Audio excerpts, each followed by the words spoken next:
Hi comrades, this is NSSR High Court of AP and Trial Courts Advocate మిత్రులారా, మనం చాలా కాలమైంది video చేసుకుని, ముఖ్యంగా కొంచెం వర్క్ ప్రెషర్ వల్ల మనం చేసుకోలేకపోయాం. మిత్రులారా, ఏపీ ప్రభుత్వం ఏదైతే ప్రస్తుతం గవర్నమెంట్ ఉందో, ఈ ప్రస్తుత ప్రభుత్వం తల్లికి వందనం పేరుతో ఒక కుటుంబంలో ఎంతమంది విద్యార్థులుంటే అంతమందికి కూడా ఆ విద్యార్థికి ఒక 13,000 రూపాయల చొప్పున వారికి తల్లి అకౌంట్లో జమ చేయడం జరిగింది. అయితే ఈ పథకాన్ని ఏదైతే ఉందో, ఈ పథకాన్ని గత ప్రభుత్వం ప్రారంభించింది. దానికి కొనసాగింపుగా వారు ఒక విద్యార్థికి మాత్రమే ఇస్తే అమౌంట్ డిపాజిట్ చేయడం జరిగితే, ప్రస్తుత ప్రభుత్వం ఏంటంటే ఎంతమంది విద్యార్థులు ఉంటే అంతమంది విద్యార్థులకి వారి అకౌంట్లో జమ చేయడం జరుగుతుంది. ఇది ఒక మంచి పరిణామం. ఎందుకంటే ఈరోజు విద్యార్థిని ప్రోత్సహించడం అనేది ఎంత గొప్ప విషయం అంటే, ఇది మనం వైఎస్ఆర్సీపీ పార్టీ ఏదైతే గత ప్రభుత్వం తీసుకుందో అప్పుడు అభినందించాం. అదేవిధంగా అదే యొక్క స్ఫూర్తిని కొనసాగిస్తూ తల్లికి వందనం పేరుతో ఎంతమంది విద్యార్థులు ఉంటే అంతమంది విద్యార్థులు అని చెప్పేసి విద్యార్థులకి అమౌంట్ ఇవ్వడం అనేది కూడా ఒక మంచి పరిణామంగా, ఒక మంచి సహృద్భావ పథకంగా దీన్ని ముందుకు తీసుకువెళ్తున్నందుకు, ఒకరికంటే ఎక్కువ విద్యార్థులు ఉన్నా సరే ఆ కుటుంబంలో వారికి కూడా ఇవ్వడం అనేది చాలా మంచి విషయంగా మనం మెచ్చుకోవాలి, అభినందించాలి కూడా. మిత్రులారా, ఎందుకు మనం ఈ విధంగా చెప్పాలంటే, ఒక విద్యార్థి ఒక middle are below poverty line వారికి విద్య కోసం ఒక ఆసక్తి నెలకొనాలి. అంటే వారి ఏదైతే విద్య మన పిల్లలకి మనం ఇస్తే వారి మంచి బంగారు భవిష్యత్తును అందుకుంటారు అన్నటువంటి స్ఫూర్తి వారిలో కలగల వారి తల్లిదండ్రులకి. అలా కాకుండా విద్య భారం అయిపోయి, విద్యను అందుకోవడమే భారం అయిపోతే వారు ఏం చేస్తారంటే ఆ పిల్లలను తీసుకెళ్ళి ఎక్కడో కర్మాగారాల్లోనో లేకపోతే వర్క్షాపుల్లోనో పెట్టడం జరుగుతుంది.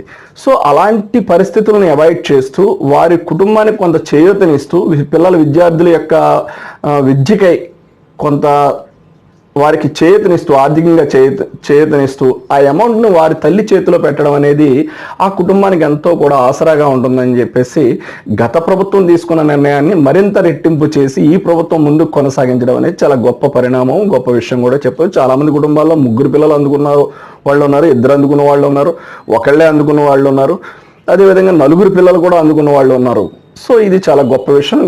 ఈ విషయంలో మనం ప్రభుత్వాన్ని అభినందించాల్సిందే. ఏదైతే ఇప్పుడు కూటమి ప్రభుత్వం ఉందో, తెలుగుదేశం, జనసేన, అదేవిధంగా బీజేపీ ప్రభుత్వం ఏదైతే ఉందో, ఈ కూటమి ప్రభుత్వాన్ని మనం అభినందించి తీరాలి. అదేవిధంగా దీనికి ఇనిషియేషన్ తీసుకున్నటువంటి గత ప్రభుత్వం ఏదైతే ఉందో, వైఎస్ఆర్సీపీ ప్రభుత్వాన్ని కూడా ఇటువంటి పథకానికి నాంది పలికినందుకు వారిని కూడా మనం అభినందించాల్సిందే. ఇందులో రాజకీయాలకు తావులేదు, ఎందుకంటే మంచి జరిగితే మంచి అని చెప్పుకోవాల్సిందే. అయితే ఇప్పుడు ప్రస్తుత ప్రభుత్వం ఏదైతే ఉందో, ఎవరికైతే ఇంకా లబ్ధిదారులుగా లేరు కొంతమంది విద్యార్థులు, ఆ కారణాలు కూడా వారు తెలుసుకుని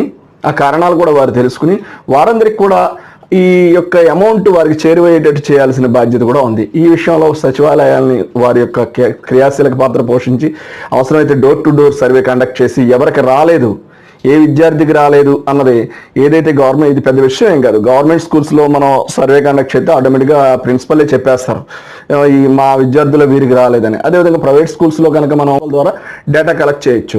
ఎందుకు రాలేదో వారికి ఆ యొక్క చూసి ఆ మిగిలిన విద్యార్థులకు కూడా చిన్న చితక కారణాలు, కొంతమంది కరెంట్ బిల్స్ ఎక్కువ వచ్చినాయనో, లేకపోతే 4 వీలర్స్ ఉన్నాయనో, కొంతమంది ఇన్కమ్ ట్యాక్స్ గతంలో కట్టి ఇప్పుడు కట్టలేదనో, కట్టడం మానేసాం అయినా సరే మేము ఆ లబ్ధిదారుల లిస్టులో లేవనో కొంత కంగారు పడుతున్నారు, బాధపడుతున్నారు. అటువంటి వారిని కూడా మీరు పరిగణలోకి తీసుకుని వారిని కూడా లబ్ధిదారులుగా మీరు చేర్చి వారికి కూడా మంచి జరిగేటట్టు చేస్తే, ఈ గత వైఎస్ఆర్సీపీ ప్రభుత్వం అమ్మఒడి అనేది పథకం తీసుకొచ్చింది, అదే పథకాన్ని మీరు మరింత లబ్ధిదారులను చేర్చి, అంటే కుటుంబంలో ఒక విద్యార్థే కాదు ఎంతమంది విద్యార్థులు ఉన్నా సరే మేము ఈ పథకాన్ని మీకు అమలు చేస్తామని చెప్పేసి మీరు చేసినటువంటి ఈ ప్రయత్నం చాలా అభినందనీయం. ఎందుకంటే కాబట్టి మీరు ఎవ్వరు కూడా మిస్ అవ్వకుండా ప్రతి విద్యార్థికి ఇచ్చే బాధ్యతగా మీరు ముందుకు వెళ్ళండి. ఈ ప్రభుత్వానికి ఖచ్చితంగా మంచి పేరు వస్తుంది ఇలాంటి మంచి పనులు చేసినప్పుడు. అదేవిధంగా ఏదైతే ఇంకొక విషయం మనం గమనించాం, ఒక విద్యార్థికి సంబంధించి ఈ రోజుల్లో ప్రైవేట్ ఆర్గనైజేషన్స్ ఏమీ కూడా స్కూల్స్ అనేవి ఫీజు పే చేసుకోకుండా విద్యను ఇవ్వడం లేదు.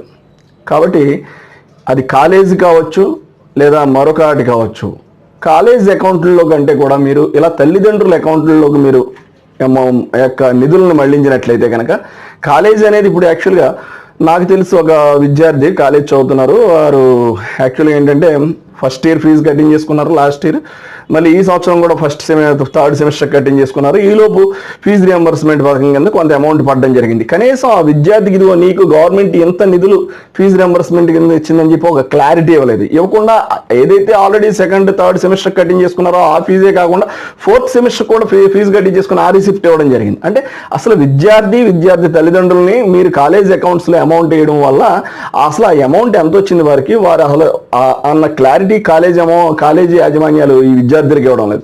సో ఈ విషయంలో కూడా మీరు ఒకసారి పరిగణలోకి తీసుకుని ఇటువంటి విషయాన్ని కూడా మీరు ఒకసారి ఒక ఇంటెలిజెన్స్ రిపోర్ట్ తెప్పించుకుని, ఎందుకంటే ఇంకా జరగనటువంటి సెమిస్టర్ కూడా మీరు ఇచ్చినటువంటి అమౌంట్ని ఫీజు కట్టించేసుకుని రిసిప్ట్ ఇచ్చారంటే విద్యార్థి తల్లి కానీ ఆ యొక్క జాయింట్ అకౌంట్ ఓపెన్ చేసినా కూడా ఆ అకౌంట్ యొక్క ఉపయోగం లేకుండా ఆ విధంగా ప్రభుత్వ నిధులు వారి ఖాతాలోకి మళ్లించుకోవడం, యాక్చువల్గా వారు ఫీజు కట్టించుకోకుండా చదువు చెప్తే గవర్నమెంట్ ఇచ్చినటువంటి నిధులను వారు మళ్లించుకుని ఇబ్బంది లేదు. అసలు ఫీజు కట్టకుండా మేము హాల్ టికెట్ అని చెప్పేసి ముందే ఫీజులు కట్టించేసుకోవడం, గవర్నమెంట్ ఇచ్చినటువంటి ఈ యొక్క నిధుల్ని వారు తర్వాత సెమిస్టర్స్కి ఫీజు కట్టినట్టు రిసిప్ట్ ఇవ్వడం అనేది కొన్ని సందర్భాల్లో నేను చూశాను. ఇటీవల భీమవరంలో కొన్ని ఏరియాల్లో చూశాను. కొంతమంది బాధితులు కూడా ఉన్నారు దీనికి సంబంధించి. సో ఇలాంటి వారిపై మీరు ఇంటెలిజెన్స్ రిపోర్ట్ తెప్పించుకోండి ప్రభుత్వంగా. ఈ కాలేజెస్ని ఒకసారి మీరు కౌన్సిలింగ్ ఇవ్వండి. కౌన్సిలింగ్ ఇచ్చి అసలు కౌన్సిలింగ్ సీట్స్ కూడా మీరు ఎందుకు ఫీజు తీసుకున్నారు, ఫీజు రియంబర్స్మెంట్ అనేది ఉన్నప్పుడు మీరు ఎందుకు ఫీజు తీసుకున్నారని మీరు వారిని ఆన్సరబుల్ చేయండి. అదేవిధంగా మీరు ఏదైనా సరే ఒక స్కీమ్ ద్వారా మీరు లబ్ధి పొందాలి ఒక విద్యార్థి కానీ విద్యార్థి తల్లిదండ్రులు కానీ మీరు అనుకున్నప్పుడు డైరెక్ట్గా విద్యార్థి లేదా విద్యార్థి తల్లిదండ్రులకు ఇవ్వడం ద్వారా వారు ఎవరు కూడా సాధారణంగా దుర్వినియోగం చేసేవాళ్ళు ఎవరు ఉండరు.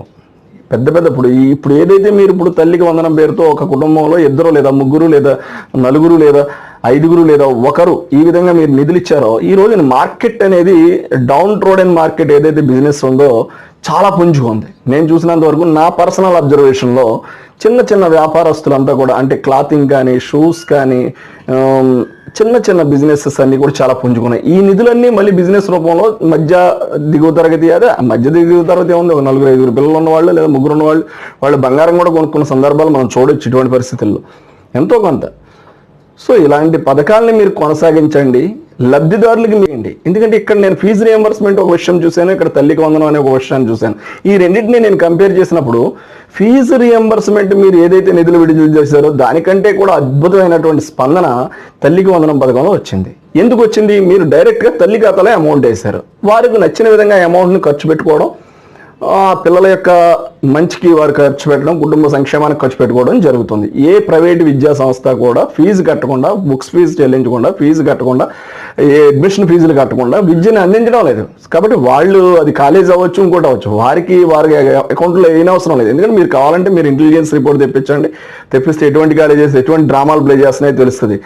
సో మీరు ఇలా డైరెక్ట్గా నిధులు తల్లి లేదా కుటుంబానికి అందజేయడం వల్ల, విద్యార్థికి అందజేయడం వల్ల వారికి ఏ అవసరం ఉందో ఆ అవసరానికి ఫస్ట్ ప్రయారిటీ ఇచ్చుకుని వారి కుటుంబాన్ని సస్టైన్ చేసుకోవడంలో ముందుకు వెళ్తారు. సో ఇది కూడా ప్రభుత్వం వారు పరిగణలోకి తీసుకుని మీరు ఏదైతే ఈ తల్లికి వందనం పేరుతో ప్రతి విద్యార్థికి మీరు 13,000 రూపాయలు చొప్పున మీరు వారికి నిధులు అందించారో మీకు ప్రజా సైన్యం ఎన్కౌంటర్ ద్వారా మీకు నేను హృదయపూర్వక ధన్యవాదాలు, కృతజ్ఞతలు తెలియజేస్తూ ఇలాంటి మంచి పనులు, మంచి పథకాలు మరిన్ని కొనసాగించాలని దీనికి ఇనిషియేషన్ తీసుకున్నటువంటి గత ప్రభుత్వాన్ని కూడా అభినందిస్తూ అదే పథకాన్ని మీరు తల్లికి వందనం పేరుతో అద్భుతంగా కొనసాగిస్తూ మరింత మంది లబ్ధిదారులకు చేకూరేటట్టు చేస్తూ, కుటుంబంలో ఎంతమంది విద్యార్థులు ఉంటే అంతమంది విద్యార్థులకి మీరు ఈ పథకాన్ని అందించేటట్టు చేస్తూ ముందుకు వెళుతున్నందుకు మీకు కూడా ధన్యవాదాలు, అభినందనలు తెలియజేస్తూ ఇలాంటి పథకాలను మరింత ముందుకు మీరు తీసుకెళ్తే మంచి పేరు ఏ ప్రభుత్వం అయితే అమలు చేస్తుందో ఆ ప్రభుత్వానికి వస్తుంది. గతంలో వైఎస్ రాజశేఖర రెడ్డి గారి హయాంలో మందకృష్ణ మాదిగ గారు తీసుకున్నటువంటి